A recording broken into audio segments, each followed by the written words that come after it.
Turn down the volume of your day and picture this. You're standing in front of a vending machine, finger hovering over the glowing buttons.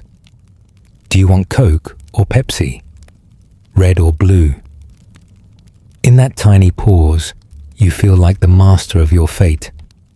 Yet neuroscientists whisper that your brain already made the call seconds before you felt the urge. Close your eyes, because tonight we're wandering into the foggy borderland between choice and script, where freedom might just be the prettiest illusion you've ever believed in. Before we settle in, I'd love for you to take a second to like the video and subscribe, but only if you truly enjoy spending these quiet moments with me. And there's also something new, the hype button. A single press helps push these sleepy ideas further into the algorithm, carrying them toward other curious minds who might need them tonight. I'm really curious where you're watching from. Write me in the comments what city you're in and what time it is there.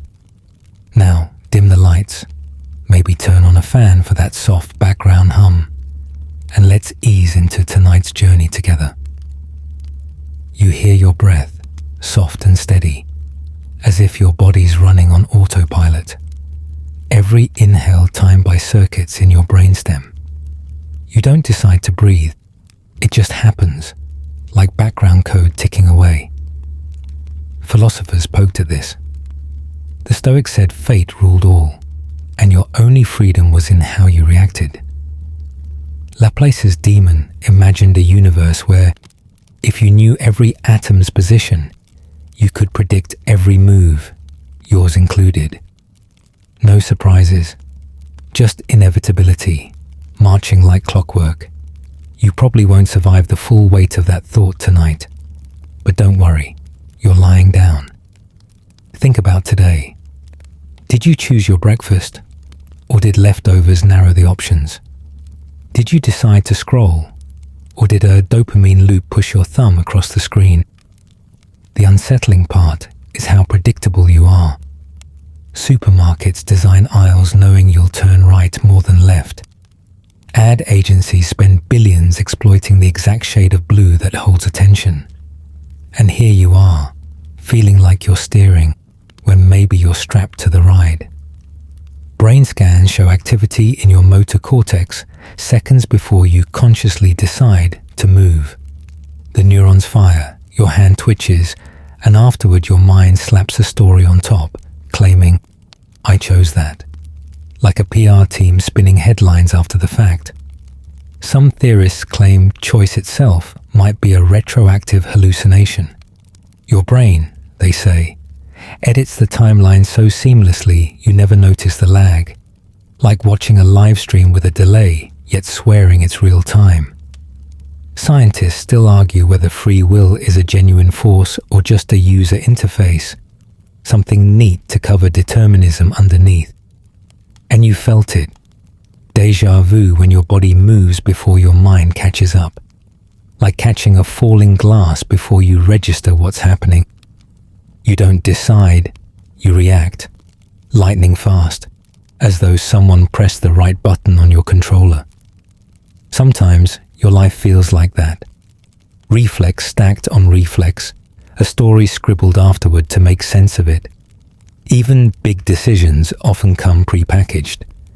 University choices steered by grades, advice, geography, money.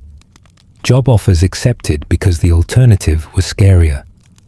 Relationships sparked not by chance, but by proximity. Neighbors, co-workers, a friend of a friend. Zoom out, and the illusion of open fields shrinks into a narrow corridor. You pick between A and B, never knowing C through Z were locked away. But let's not make it too grim. There's humor in it. Think of how often you decide to eat healthy, only to devour pizza because your stomach overrules your brain, or the way you promise, just one more episode, and suddenly it's 3 a.m. Congratulations.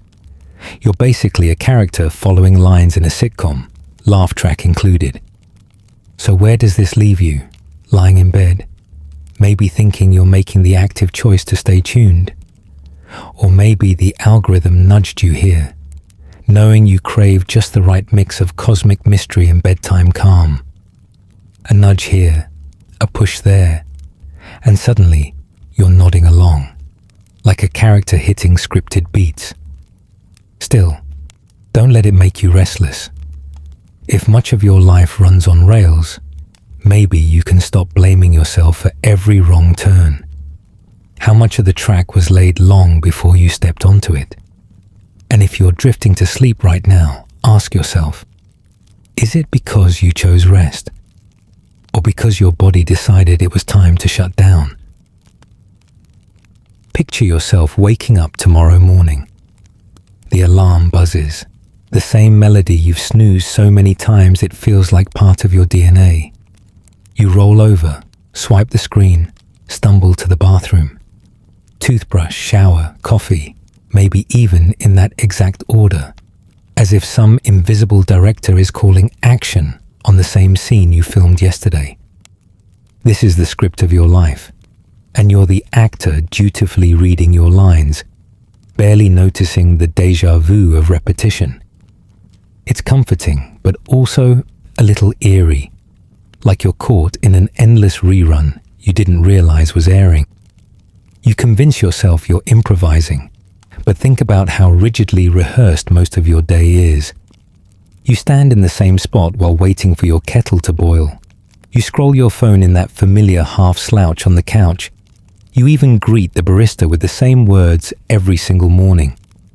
If someone recorded you and played it back on loop, would you even spot the difference? It's the subtle tragedy and comedy of being human. Endlessly predictable, yet convinced we're spontaneous. Here's a mainstream fact to underline it. Habits account for around 40% of the actions you take every day. Nearly half your life is automated, running without conscious thought. Your brain does this to save energy. It's like your own lazy personal assistant, preferring to recycle yesterday's script rather than write a new one. That's why you can drive to work, get lost in thought, and arrive barely remembering the turns you made. It wasn't you steering. It was the autopilot code humming away in your head. Now for something more fringe. There's a quirky theory among anthropologists that ritual is just societal scripting. From handshakes to wedding vows, cultures create elaborate loops of behavior that individuals act out without question. Some even suggest shopping malls are modern-day temples, where you walk the same paths and perform the same offerings. Credit card, receipt, bag. Scientists still argue whether these rituals are the glue holding communities together, or just another way the game keeps you from wandering off script. Let's lighten it. Ever notice how your grocery trips look eerily identical? Same cart, same aisle, same items, week after week. It's almost comical. You might as well have a save file to reload every Saturday morning. And the employees probably recognize you as the oat milk person or the frozen pizza guy. Congratulations, you've become an NPC in their storyline too. But the pattern doesn't stop at errands. Think of the things you say without thought. Fine, thanks. And you? When someone asks how you are, it's less a conversation and more like a dialogue tree in a video game. If you broke the script and answered, existential dread, thanks for asking, you'd probably cause a glitch in the social matrix. People prefer the script. It keeps the world moving smoothly, even if it's boring. There's also comfort in repetition. Rituals ground you, like the soft rhythm of bedtime itself. The way you turn off lights in the same sequence, fluff the pillow the same way, maybe check your phone one last time, even though nothing truly new has happened. These patterns are your body's way of cueing the curtain for sleep. They're predictable, yes, but predictability is also soothing, like background music looping quietly as you drift. Of course, Scientists still argue whether routines are cages or safety nets. Do they trap you in mediocrity, or do they give structure that lets your creativity flourish in the gaps? A painter might always sharpen the same pencil, brew the same tea, open the same window before beginning a canvas. Is that proof of being scripted, or is it the ritual that unlocks brilliance? And think about history's greatest inventors and writers. They were famous for strict routines. Einstein wore the same style of clothes. Maya Angelou wrote in a rented hotel room with nothing but a notebook and a bottle of sherry. Nikola Tesla walked exactly 33 times around the block before dinner. Quirky? Absolutely. Scripted? Definitely. Yet maybe those loops were the cheat codes that opened bigger possibilities. Meanwhile, here you are, probably lying in bed in your favorite position, following your own bedtime script. Maybe you always check that the door's locked, or maybe you always sip water before settling down. And just like that, the curtain closes on another act, ready to be repeated tomorrow. Your life might be a well-worn script, but maybe that's not something to fight. Maybe that's the rhythm your system needs, like a lullaby humming you softly towards sleep. Imagine scrolling through your feed, eyes half-lidded, body already melting into the mattress. The posts roll past like flashing billboards on a highway, and without thinking, your thumb pauses on the one thing that feels meant for you.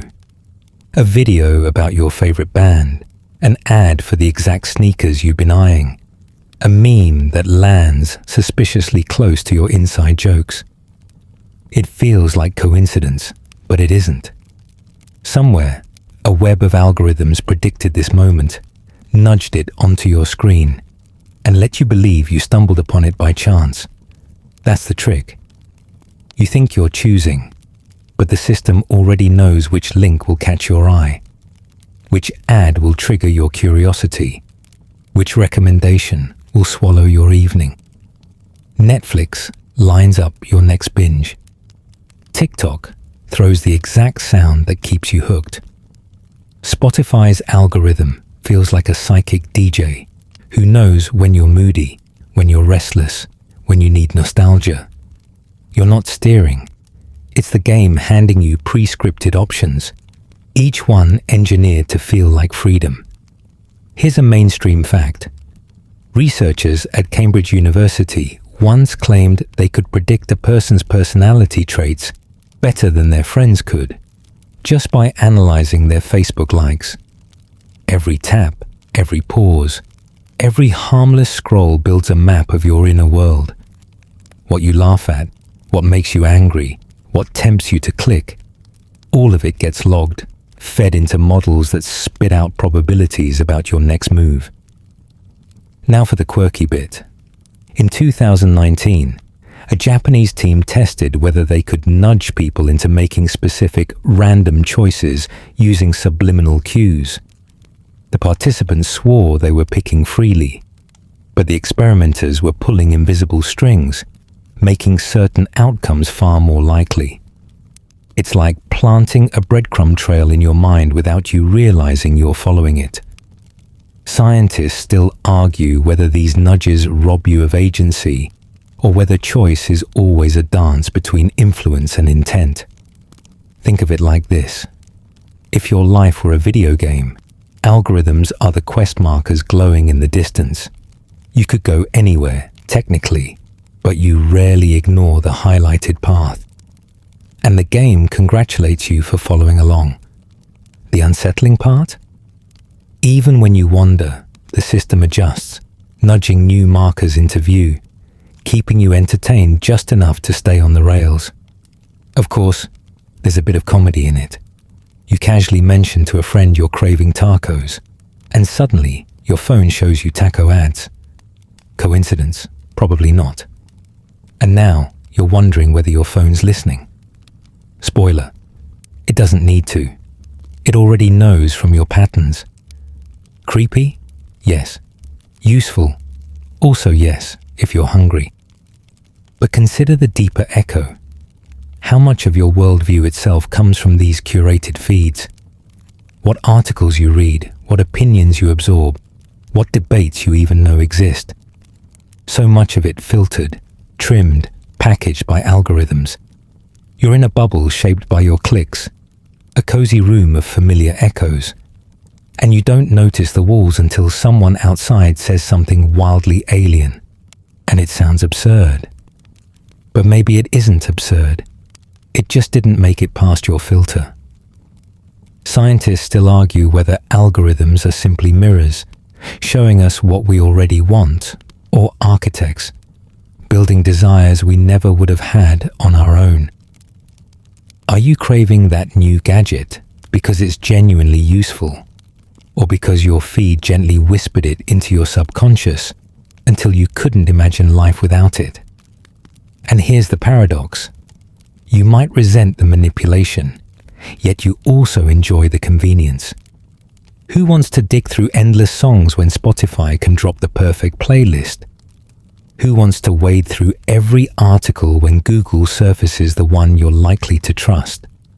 The game keeps you moving, and in return, you get to feel like a protagonist with options. So as you lie here, eyes heavy, thumb maybe still twitching toward your phone, ask yourself, what part of today did you script, and what part did the system script for you? When you laughed, when you clicked, when you decided, it might have all been guided by invisible hands, nudging you softly toward the next glowing marker. And in a way, that's comforting too. If the map is already drawn, all you have to do is follow the path, one scroll, one click, one quiet breath at a time. But somewhere inside that comfort, a sharper question lingers. If the map makers know you better than you know yourself, when does their path become the only path you're capable of seeing? And if every choice is pre-shaped by code, maybe true freedom isn't about resisting the nudges. It's about noticing them, catching the moment your thumb pauses, and asking whether you stopped because you wanted to, or because the system wanted you to.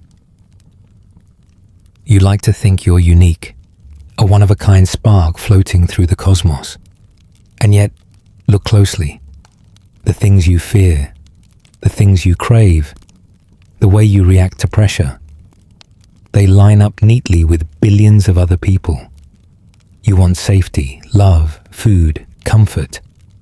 You worry about rejection, loneliness, death. Strip away the brand names and cultural costumes, and the human template looks eerily consistent, like the same character model recycled with new textures. It's almost comical. You stress about what to wear tomorrow, but humans in ancient Mesopotamia fretted over the same problem. Different fabrics, same anxiety.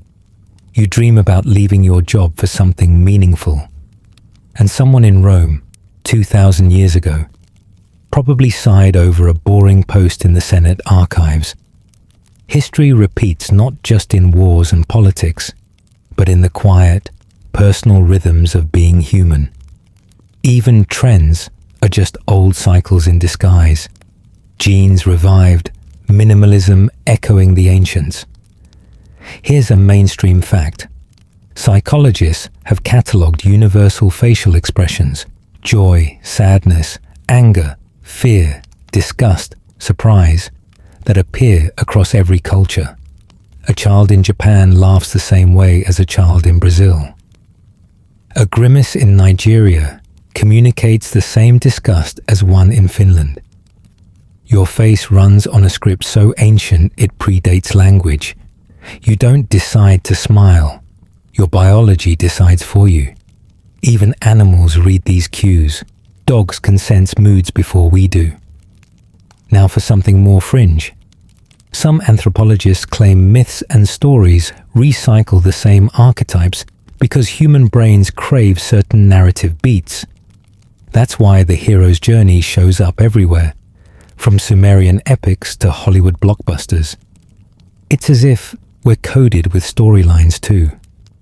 Scientists still argue whether these patterns come from evolutionary psychology or from some deeper script in human thought. Even when someone tries to break the mold, audiences often grow restless until familiar beats return. Think of advertising. Companies know these patterns well. That's why most commercials tug on fear, don't be left out, love, protect your family, or belonging. Everyone's drinking this soda. The manipulation works because the base code is universal. If you've ever fallen for a jingle, congratulations. You proved human nature is hackable. Modern apps go further. Push notifications timed to loneliness, colors that spark craving, micro-targeted ads whispering the right insecurity to poke. And it gets stranger. Studies show that when two people talk, their brainwaves can synchronize, like instruments playing in tune. When you laugh at a comedian or cry at a movie, part of your brain is syncing with someone else's. You're not a lonely player. You're part of a massive orchestra following rhythms without realizing it. Shared rituals, concerts, stadium chants, temple prayers are synchronization events. We like to imagine individuality, yet we crave merging with the crowd. Of course, you still tell yourself you're unique, and in the small details you are.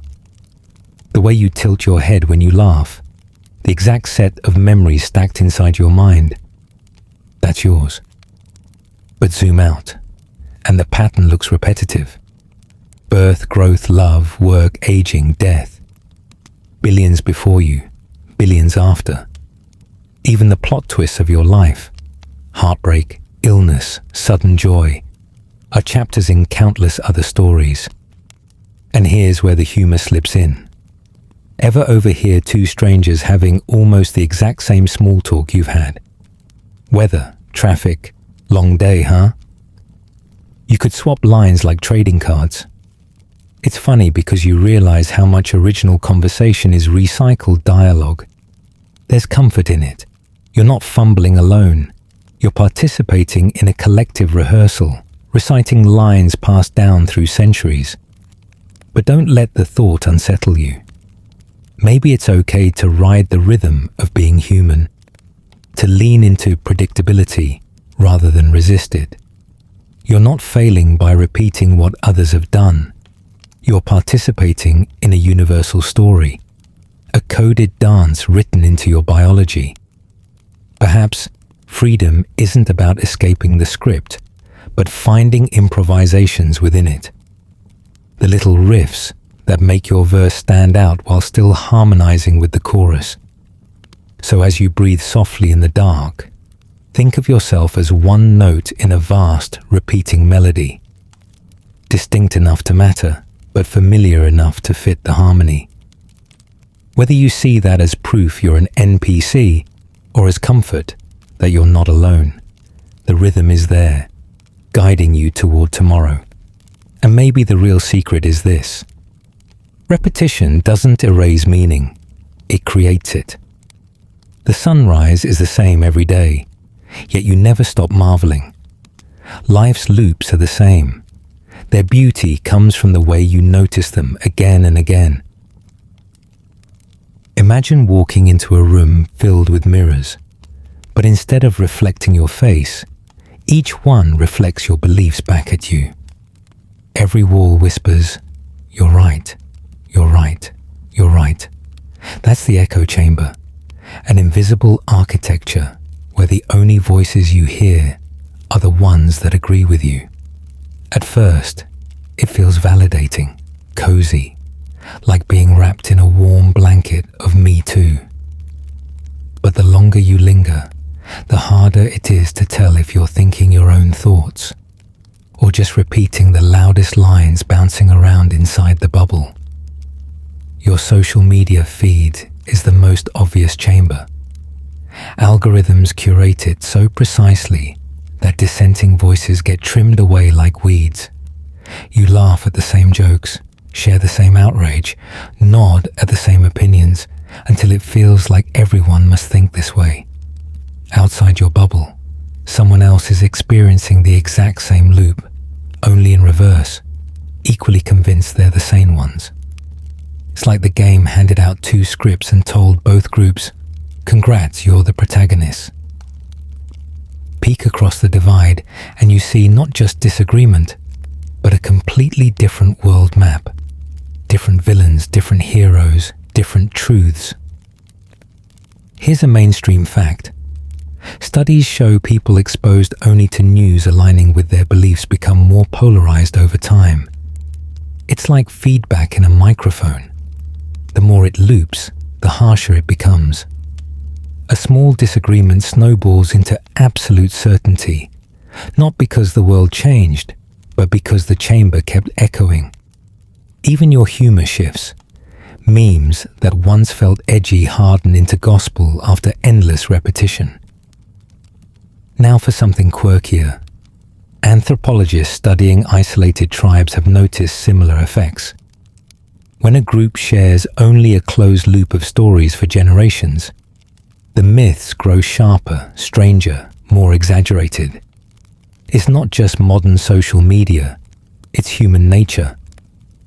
Scientists still argue whether echo chambers are dangerous prisons of thought or necessary shelters that help us feel stable in a chaotic world.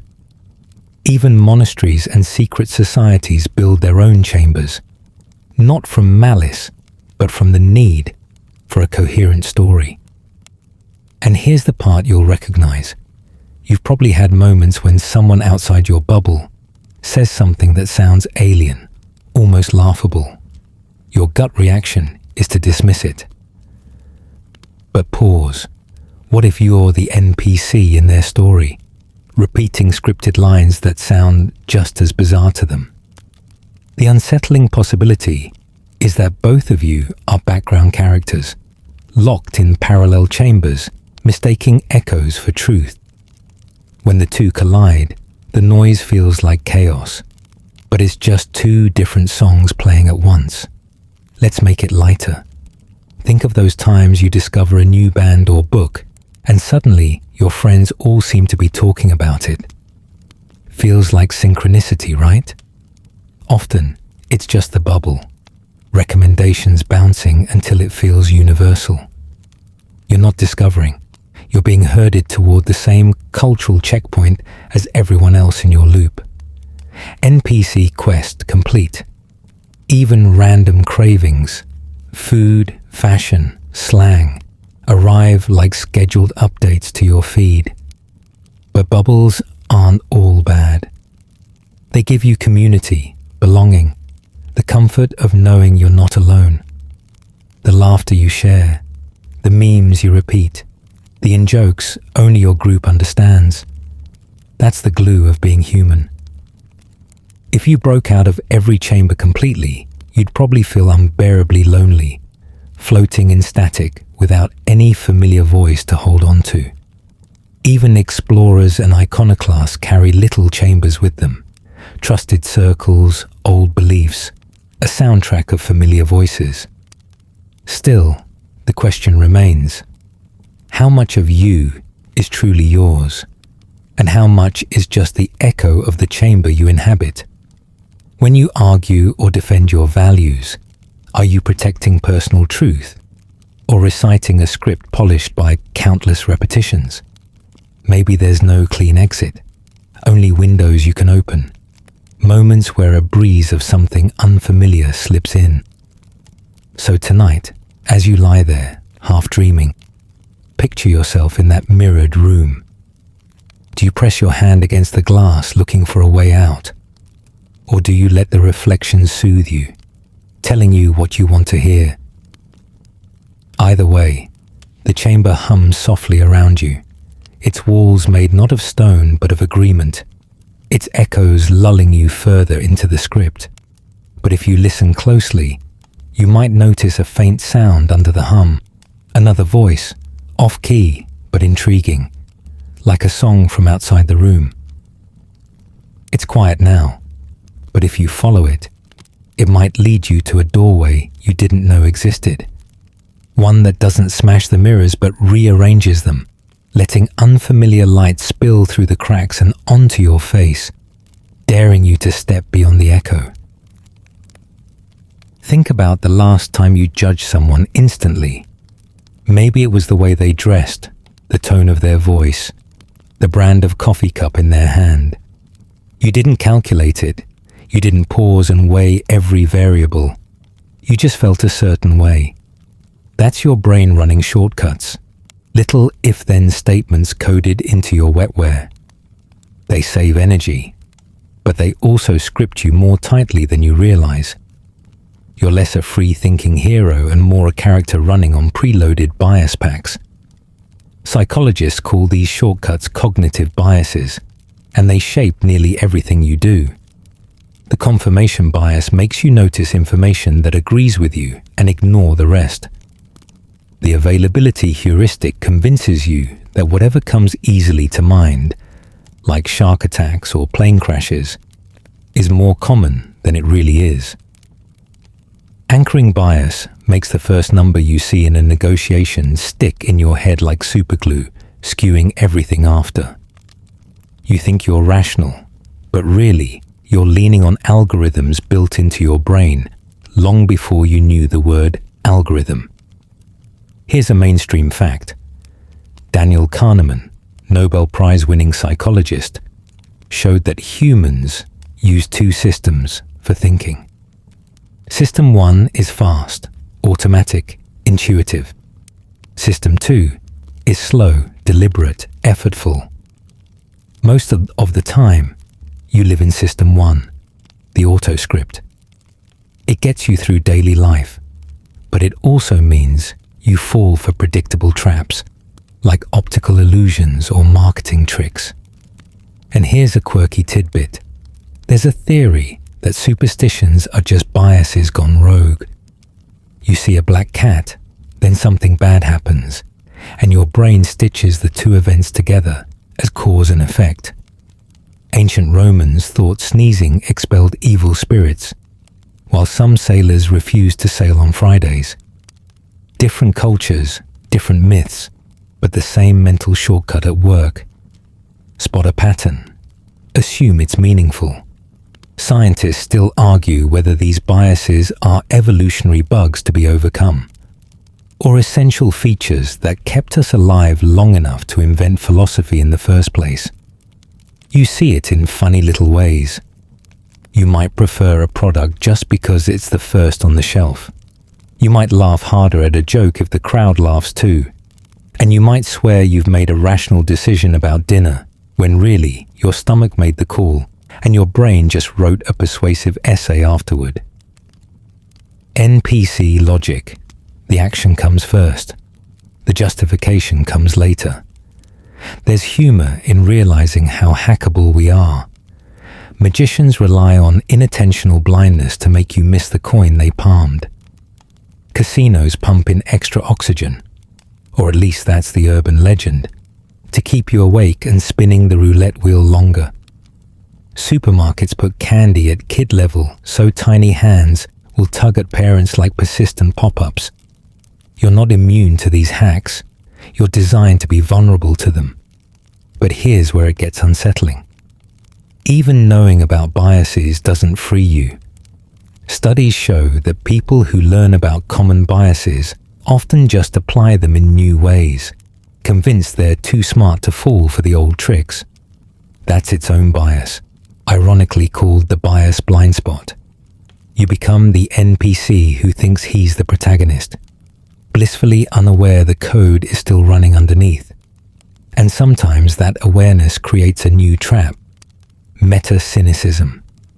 You start doubting every impulse, wondering if any thought is truly yours or just a reflex dressed up as insight. It's like opening the hood of your mind and finding not a driver, but a looping playlist, skipping between songs you didn't choose. And yet, isn't there a strange comfort in that? Your brain is trying to keep you safe, efficient, alive. These scripts spare you the exhausting burden of calculating every single move. You don't want to spend 5 minutes every morning debating whether to brush your teeth clockwise or counterclockwise. You just run the shortcut and move on. In some sense, your biases are the background music of your mind, keeping the tempo steady so you can dance through the day without tripping over the math of every step.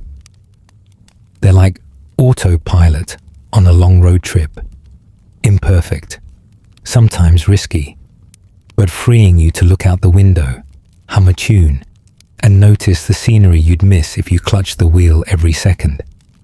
So tonight, as you drift closer to sleep, notice how your thoughts wander automatically, choosing pathways you didn't consciously open. One memory pulls another, one word triggers an association, one sensation tumbles into a dream. That's your mind's algorithm humming quietly, generating its own script while you let go of control. You're not writing every line, you're letting the code play itself out. And maybe that's not something to resist. Maybe that's the only way to rest. Surrendering for a while to the gentle machinery you carry inside you. Trusting that in the morning you can steer again, even if the map isn't entirely yours. Let's stretch this thought experiment a little further. Imagine waking up tomorrow and discovering, somehow, impossibly, that everything around you is running on code. The trees, the sky, the sound of your footsteps, all pixels, all data, all instructions flowing through a colossal processor you can't see. It sounds like science fiction, and yet serious thinkers have suggested it. Maybe we're living in a simulation, which would make you not the player, but just another character in the game, following rules you never agreed to. The philosopher Nick Bostrom argued that if advanced civilizations ever get powerful enough to run lifelike simulations of consciousness, then it's statistically more likely we're inside one than living in base reality. After all, there could be millions of simulations, but only one real universe. That means right now, as you breathe in the dark, you might be another process in someone's cosmic computer, a line of code inside a program written for reasons you'll never know. And if that's true, every thought, every heartbreak, every epiphany might not be original at all, but the result of an algorithm built to mimic free will. Here's a mainstream fact. In physics, researchers have debated whether the universe's structure could show signs of digital resolution, like pixels on a screen. Some high-energy experiments even test whether space-time is continuous or comes in grains, as though reality has a maximum resolution, like a video game engine. And if reality is pixelated, maybe time is too. Each moment not flowing but updating, like frames in a simulation. Every tick of your watch just a refresh. And the fringe tidbit? Some scientists and philosophers whisper about déjà vu, synchronicities, or sudden insights as possible glitches. Maybe your dream wasn't random. It was a peek into another save file. Maybe that moment where time seemed to stutter, where you almost tripped but didn't, was a hiccup in the rendering engine. Scientists still argue whether these experiences are brain quirks, spiritual signs, or hints of deeper code. And if déjà vu is a glitch, maybe your memories are like corrupted files, reloaded, patched, or rewritten without you ever knowing. But here's the kicker. Even if we are simulated, that doesn't make your feelings fake. A simulated sunset still feels beautiful. A simulated laugh still shakes your body with joy. If anything, it proves the code is good. So good, you can't tell the difference between base reality and the rendered one. Maybe the very act of wondering about your existence is the most powerful feature. Proof that whatever built this wanted its characters to feel awe and wonder. Of course, It's easy to joke about it. You've probably said, "This has to be a simulation," when something absurd happened. Like bumping into an old friend across the globe, or when traffic lights all turn red at once like the universe is trolling you. Maybe those are coincidences, or maybe that's the cosmic developer having a little fun. And maybe your sense of humor, your skepticism, are subroutines meant to keep you sane inside an incomprehensible system. But think about how you behave if the theory is true. Do you rebel, try to break the game, or lean into the storyline you've been given? If every conversation, every decision, every glance at your phone is pre-scripted by a hidden system, then are you still you? Or just a dialogue option waiting to be triggered? And if you did try to break out, if you stopped then playing along, would the system crash or reroute you into another plotline, another illusion of choice?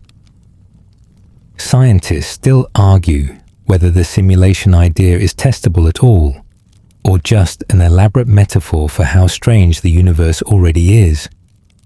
Quantum physics itself feels glitchy, particles existing in two states at once until you look at them, like NPCs who only load in when the player gets close. Consciousness, too, remains unexplained. Why should matter start to feel like something?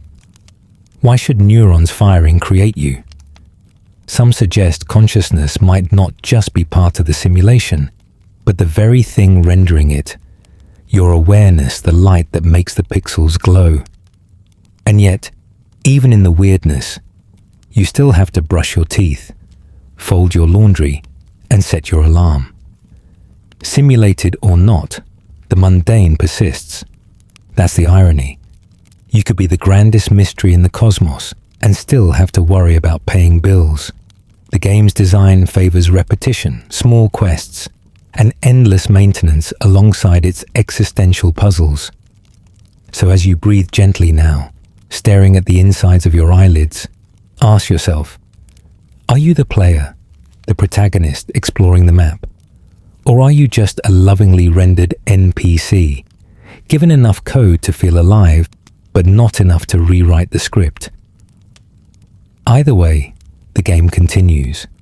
And you, like any good character, play your part until the next scene loads, whether that's a sunrise, a new level, or something beyond your programming. Picture a great clock, its gears stretching across centuries, each tick a war, each tock a renaissance, each click a rise or collapse of a civilization. Zoom out far enough, and history looks less like chaos and more like a looping pattern.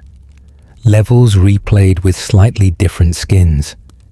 Empires bloom, overspend, fracture, and fall. New powers rise, promising they're different, only to follow familiar arcs. It's as if humanity runs on a script that resets whenever the credits roll. You've seen it in textbooks. The mighty powers of Mesopotamia, Egypt, Greece, Rome. Jump ahead to the Mongols, the Ottomans, the British Empire. Each imagines it's unique, destined to last forever. Yet their growth and decline look like carbon copies. Historians plot them side by side. Same S-shaped curves of expansion, same plateaus of complacency, same downward slides. Different names, different flags, same engine running underneath. Some scholars compare civilizations to seasons, a spring of innovation, a summer of dominance, an autumn of luxury, a winter of fragmentation. Reading history can feel like déjà vu on a grand scale. Here's a mainstream fact. Political scientists have measured cycles of instability. Economies boom, inequality grows, unrest brews, leaders tighten control, collapse follows. This isn't just a hunch. Data shows swings repeat every few generations, like the universe playing a rhythm game with our lives. A child grows in prosperity, an adult in crisis, an elder in recovery. The next generation restarts the loop. It's not just politics. Technologies rise, centralize, then fade to the next wave. Railroads, radio, television, internet, each once disruptive, then ordinary background for what followed. And here's a quirky tidbit. Some fringe researchers claim cycles align with cosmic rhythms, sunspots, planetary alignments, or energy waves sweeping Earth. It sounds wild, but a few statisticians note uncanny correlations between solar cycles and upheaval. Others speculate our moods and behaviors are tuned to cosmic weather, like tides responding to a distant moon. Scientists still argue if these patterns are meaningful or just the brain's obsession with order. Yet the idea that civilizations breathe in time with the sun adds a strange poetry to history, as though we're part of a galactic metronome, dancing to a beat older than humanity. You can see the loop in smaller ways. Fashion trends resurrect every 20 years. Music revives, slang recycles, memes return like non-player characters walking the same route. If you've ever laughed at your parents' old clothes, only to buy vintage versions yourself, congratulations, you're proof of the script. Even daily routines echo older patterns. Morning rituals, communal meals, lullabies passed down without credit. Generations think they're innovating, but they're remixing ancient habits with new props. There's humor in it. Imagine a historian from the future describing our era. They scrolled endless glowing rectangles, argued about the same issues as their ancestors, and thought they were unprecedented. It's humbling and funny, like realizing you're acting out a rerun. Even our warnings about collapse, climate, inequality, technology, echo apocalyptic visions carved on tablets and painted on cave walls. And yet, there's comfort. Repetition means survival. People rebuild, reinvent, reimagine. After every collapse comes a dawn. After every glitch, a reload. Even non-player characters get respawns. If the level feels dark now, history suggests another light is queued up. Every revolution that ended a world also cleared ground for the unexpected. Some thinkers believe cycles make us resilient. The script isn't a trap, but training, each loop refining empathy, technology, or courage. Scientists still argue whether cycles are inevitable or whether conscious action can break them.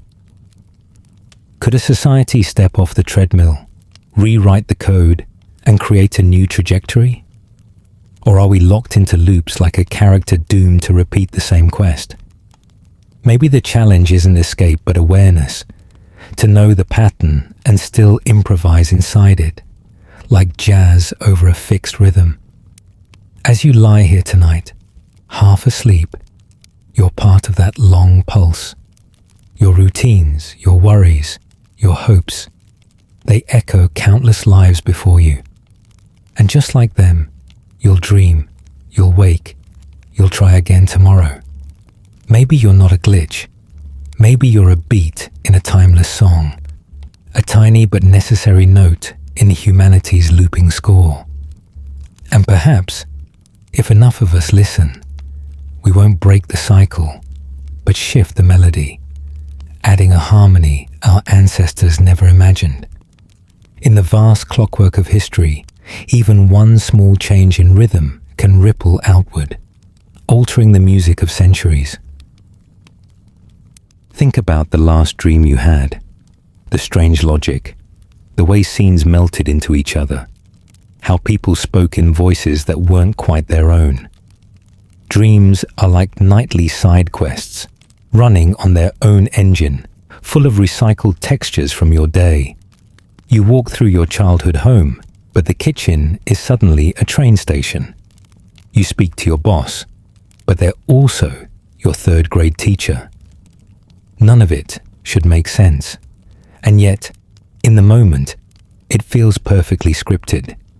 And when you wake, you wonder if dreams are just your brain sorting files, or if they're little hints of a deeper code leaking through.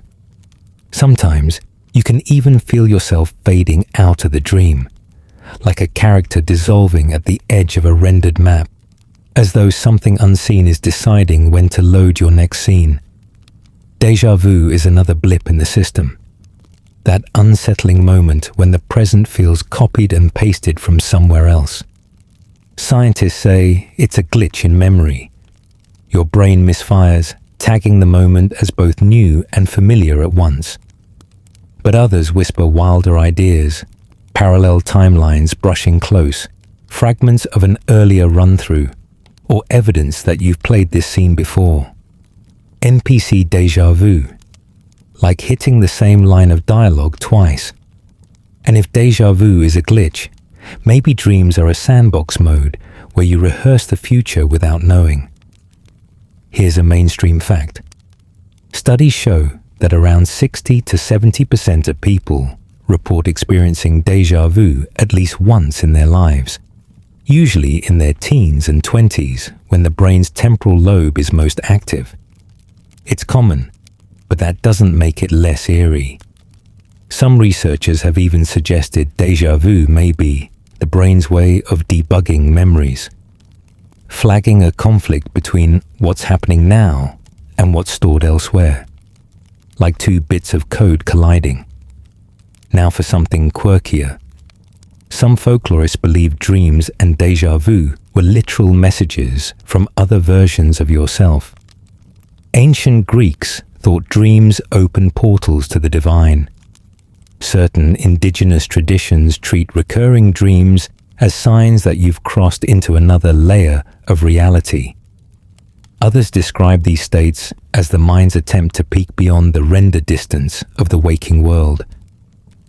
Scientists still argue whether these phenomena are just neurological noise or glimpses into something bigger, something beyond what we call real. And what about glitches? Ever had your phone freeze, a light flicker, or a bird seem to pause mid-air just long enough to make your stomach flip? You laugh it off, but somewhere in the back of your mind you wonder, was that reality hiccuping? If you were in a video game, you chalk it up to bad rendering. Here, in your life, you call it coincidence. But both explanations feel equally unsettling in the dark. And sometimes, in those moments, you feel a strange intimacy, as though the world just blinked at you, acknowledging your presence. Of course, the comic side is easy to spot. Think of those times you walk into a room and forget why you came in. Script broken. Or when autocorrect changes your words into something hilariously wrong, like reality's text engine skipping a beat. These tiny errors make life feel like a buggy build of a much larger game, as if someone forgot to patch the latest update. But here's the deeper question. What do these blips mean? If dreams are simulations within a simulation, if déjà vu is a rerun of a scene you already played, if glitches are proof the system isn't perfect, then maybe you're catching glimpses behind the curtain. Or maybe your brain, desperate for meaning, spins chaos into patterns so you can sleep without spiraling. Maybe it's not about whether the code is real, but about how it shapes the story you tell yourself. Scientists still argue which side is true, and maybe they always will. But for you, lying here now, the important part is how these moments feel. A dream can terrify you or soothe you, or stick with you like a secret message. A glitch can make you laugh nervously or shiver in wonder. These experiences, whatever their origin, remind you that reality is not as solid as you like to pretend. They're not just quirks, they're invitations to question, to look closer, to feel the edges of the map. So as your eyes flutter tonight, drifting into your own dream cycle, Imagine the world as a giant console humming somewhere beyond reach. Your dreams, your déjà vu, your little memory stutters. They're like sparks flickering off the wires, hints that the code is still running. Whether they're bugs or features, they pull you deeper into the mystery, nudging you towards sleep as if the system itself were tucking you in. And maybe, just maybe, every dream you're about to have is another test level, another hidden room in a game far bigger than you've ever imagined. You followed the signs, the illusions of choice, the routines, the nudges, the glitches. And now, here you are, at the soft edge of the question that's been lingering all along. What happens if you realize you might be an NPC? Does awareness unlock freedom? Or does it simply make you the background character who knows the camera will never focus on them? Does knowledge widen the map, or just sharpen the borders of the cage? The paradox is almost funny. Imagine a video game NPC suddenly shouting, "Hey, wait, I think I'm scripted." Would the game engine pause? Would the players notice? Or would the character just go on, loop after loop, lines already cued, self-awareness swallowed by the very code it questioned? That's the eerie possibility. Awareness doesn't guarantee escape. It might just make you a more contemplative NPC, one who can describe the prison walls, but still walks the same route every morning. Like a candle, realizing it's made of wax, enlightened, but still burning down. Here's a mainstream fact. Neuroscientists often describe consciousness itself as a narrative module. Your brain spins stories about your actions, but those stories are after-the-fact explanations. You think awareness is steering the ship, but it may just be the voiceover. The script runs, and then the narrator wakes up to explain it, like a commentator arriving late to the game. Some experiments even suggest your brain decides what you'll do seconds before you consciously choose it, meaning free will might be the illusion layered on top of the code. Now for something quirkier. There's a fringe idea in philosophy called meta-NPC theory, where becoming aware of your script doesn't free you, but it changes your role. You become the commentator within the game. Think of it like a glitchy mirror. You can't escape, but you can notice. You become a kind of living debug log, reading your own code aloud. Scientists still argue whether that noticing creates genuine agency, or is just another script pretending to be free will, a dream of escape written into the very prison it describes. Still, there's something hauntingly beautiful in the possibility that even your yearning for freedom is part of the pattern, that longing itself is one of the game's deepest mechanics. And here's the light-hearted side. Even if you are an NPC, at least you're a stylish one. Maybe you've got the best catchphrases, the quirkiest habits, the friendliest smile. In the game of life, players remember the NPCs who make them laugh, who hand out good quests, who add texture to the world. Being an NPC isn't meaningless, it's essential. Without the background characters, the whole story feels empty. Even in fiction, the smallest roles leave echoes. Think of a nameless villager who gives a hero advice they never forget. Maybe your purpose isn't to break the game, but to enrich it. To be the warm tavern keeper, the wandering bard, the one who makes the map worth exploring. So maybe awareness isn't about breaking free. Maybe it's about leaning into your role with style, choosing within the script to be kind, to be curious, to make someone else's level feel brighter. If that's the limit of agency, it's still a kind of beauty. A simulated sunset still warms you. A scripted laugh still shakes your chest. A life, even pre-written, still feels like living. And maybe the act of noticing, even if it doesn't free you, adds an improvisation the code never expected. Your tiny, defiant ad-lib inside a fixed line of dialogue. Even if the story is written, tone and delivery are still yours to shape. And here's a stranger thought. Maybe the developers, whatever that means, built the script not to enslave you, but to see what you do with awareness.